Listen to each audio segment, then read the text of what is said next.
In the world of professional wrestling today is right here with international wrestling. Tremendous wrestlers all throughout the world of international wrestling.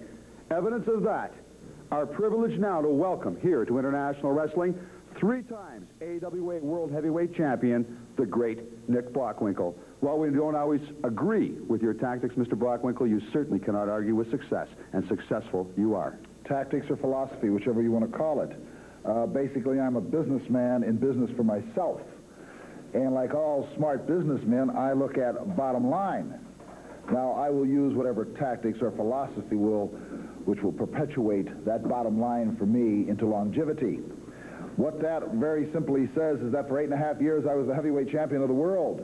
Now, Mr. Martel, who has just recently lost the heavyweight championship, a championship which he did not get by beating me.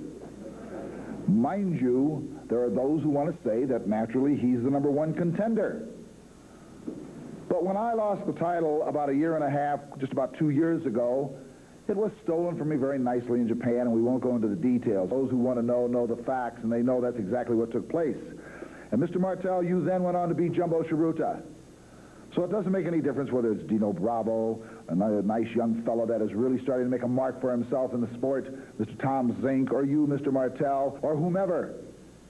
If it really comes down to it, I am here for one sole purpose, and that is to reestablish what lost credibility I have with the championship committee, that I be the man who gets Mr. Stan Hansen, not you. I do not consider you the #1 contender, Mr. Martel. I consider myself. And I have the track record of 8.5 years of being the heavyweight champion of the world. You only have it for 1.5 years, and you want to say you were my equal? It is not quite true. You are looking at the finest that international has got to offer right now, me. Price for